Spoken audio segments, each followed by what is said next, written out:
네, 여러분 안녕하세요. 오늘 배울 내용은 소설의 어조입니다. 자, 저번 시간에 제가 소설의 3요소에 대해서 말씀을 해드렸는데요. 자, 소설의 3요소가 뭐였을까요? 네, 화면을 보시면 소설의 3요소는 주제, 구성, 문체입니다. 자, 여기서 우리가 저번 시간에 이제 구성에 대해서 배웠고요. 이제 이번 시간에는 문체 중에서도 어조에 대해서 배우도록 하겠습니다. 자, 어조는 저번 시간에 이제 시의 어조를 제가 설명을 다 했어요. 사실 문학이기 때문에 시에 나타나는 어조의 그 용어가 그대로 소설에도 쓰입니다. 그래서 이 부분에서는 단어, 어휘력이 얼마나 되느냐에 따라서 문제를 이제 잘 풀거나 이해를 할 수 있는 폭이 넓어지기 때문에 암기가 필요하다고 했습니다. 자, 그러면 이제 어조에 대해서 볼게요. 어조는 인물에 대한 작가의 태도이다 또는 서술자의 태도이다 이렇게 생각하면 됩니다. 이 소설의 어조를 공부할 때 이제 시랑 같이 비교를 해서 공부를 하는 게 좋습니다. 시 따로 소설 따로 이렇게 공부할 필요가 없이 시와 소설이 어떤 부분에서 공통적이고 어떤 부분이 다른지만 생각하시면 돼요. 자, 시에서는 화자가 얘기를 하죠. 소설은 서술자가 얘기를 합니다.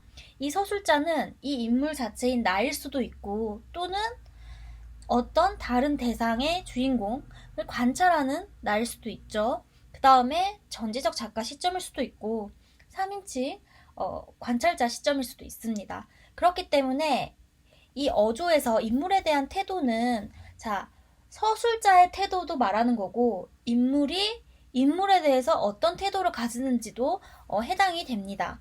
그래서 이 부분 잘 구별해서 생각해 놓으세요. 시에서 말하는 사람은 화자이지만 소설에서는 서술자와 인물을 구별해서 각각 어떻게 얘기하고 있는지를 파악해야 된다. 이렇게 생각을 하시면 됩니다. 자, 그래서 이제 특징의 설명을 보시면요. 작가는 인물에 대해 연민하는 태도를 보일 수도 있고 조롱하거나 비판하는 태도를 보일 수도 있다. 이와 같은 어조는 작품의 분위기를 조성하거나 주제를 간접적으로 드러내는 기능을 하기도 한다라고 했는데 이 어조 역시 태도를 나타내기 때문에 굉장히 우리가 파악을 해야 될 중요한 부분입니다. 그래서 이 어조를 통해서 인물의 심리나 생각 또는 서술자가 인물의 대해서 평가하거나 또 바라보고 있는 심리나 생각을 나타냅니다. 자, 어조를 우리가 이렇게 생각하면 돼요. 내가 어떤 친구를 불렀어. 근데 길동아 왜? 라고 이렇게 부드럽게 말하면 당연히 호의적이죠. 근데 왜 불러? 라고 얘기하면 이거 부정적인 태도를 보이잖아요. 그래서 이 인물의 그 성격이라던가 행동이라던가 의도를 보여줄 수 있는 효과적인 이제 기능이 어조가 담당하고 있는 것입니다. 자, 어조를 봅시다. 자, 첫 번째 우리가 알아놔야 될 어조는요, 해학적 어조입니다. 이 어조는 시의 어조를 할 때 이미 설명을 다 했습니다. 익살과 해학을 통해 독자의 웃음을 유발한다. 자, 그래서 바로 예문을 볼게요. 이 해학적인 소설로 굉장히 유명한 소설이 김유정의 봄봄이라는 소설입니다. 여기서 나는 굉장히 어리숙한 인물이에요. 그리고 장인과 어떤 계약을 했습니다. 그 계약의 내용이 뭐냐면 내가 여기서 이제 머슴일을 하면 그 딸인 장인의 딸인 점순이랑 혼례를 시켜주겠다, 결혼을 시켜주겠다 이렇게 얘기를 한 거예요. 이게 바로 성례라고 여기서 표현이 됩니다. 그런데 장인 입장에서는 이 머슴이랑 빨리 결혼을 시켜버리면 계속해서 부려먹을 수가 없잖아요. 그래서 계속 키가 자라지 않는다는 이유로 결혼을 미룹니다. 이것에 대해서 이제 화가 나는데 이 나가 어수룩하기 때문에 이 부분을 장인의 속셈을 그렇게 빨리 알아차리지 못해요. 자, 그래서 여기 부분에서 그 키가 언제 자라는지 알 수 있는가라고 이야기를 하고 있는데 키가 솔직히 사람이 어느 정도 이제 청소년기에서 이제 멈추잖아요. 근데 점순이가 키가 자라면 결혼시켜준다는 생각 때문에 계속 점순이의 키가 자라기만 생각하고 있는 그런 모습에서 이제 해학적 어조를 볼 수 있다. 이렇게 이야기를 합니다. 자, 그 다음을 보세요. 그 다음은 반어적 어조입니다. 반어적 어조는 표현하려는 내용과 반대되게 표현함으로써 의미를 강조합니다. 이건 우리가 반어랑 같은 뜻이라고 생각하면 돼요. 바로 예문을 볼게요. 현진건의 운수 좋은 날이 바로 반어적인 소설의 대표적인 예입니다.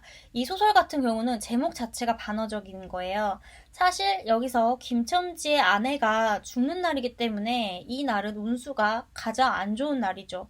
하지만 이걸 반어적으로 이제 운수 좋은 날이라고 표현했는데 여기서도 김첨지가 이렇게 말하죠. 괴상하게도 오늘은 운수가 좋더니만 그 앞에 보면 설렁탕을 사다 놓았는데 왜 먹지를 못하니 왜 먹지를 못하니 굉장히 유명한 부분이죠. 자, 그러면 그 다음은 이제 풍자적인 겁니다. 풍자적인 것은 부정적 인물을 희화화하고 비판적으로 공격합니다. 아까 얘기했던 해역과 풍자는 굉장히 자주 나오고 같이 많이 나오는 요소입니다. 자, 예문을 볼게요. 이 채만식의 논 이야기를 이제 보시면 이 채만식이란 작가는 1930년대 대표하는 작가인데요. 굉장히 풍자적인 소설을 많이 썼습니다. 이 논 이야기도 이제 그런 채만식 소설의 특징이 잘 드러나는 소설입니다. 여기서 보면 한생원이 우리가 나라가 망했을 때, 그러니까 국권을 빼앗겼을 때 그깟놈의 나라 시온이 잘 망했지 이렇게 얘기를 합니다. 근데 이 채만식이란 사람이 정말 이 작가가 우리나라가 망한 걸 즐거워했을까요? 이 채만식이라는 사람은 그 당시 이제 일제강점기 지식인으로서 이렇게 나라가 망해가는 상황에서 일제강점기의 상황에서 그걸 제대로 알지 못하는 민중들이나 이런 위급 관리들을 굉장히 풍자를 한 사람입니다. 그러니까 이 한생원이라는 무지한 인물, 그 다음에 이기적인 인물, 이해타산적인 인물을 내세워서 자로 하여금 이 한생원을 희화화하고 비웃도록 하는 효과를 의도한 것입니다. 희화화는 우스꽝스럽게 표현하다, 웃기게 표현하다 이런 의미입니다. 자, 그 다음 마지막으로 냉소적 볼게요. 냉소적인 건 차갑고 쌀쌀맞은 태도로 인물을 비웃으며 업신여기는 태도입니다. 자, 여기서 손창섭의 비 오는 날인데요. 이제 이 소설 같은 경우는 단편인데 전체적인 이야기를 좀 알아놓으시면 좀 더 이해하기 쉬울 거예요. 여기서는 이제 원구라는 인물이 나옵니다.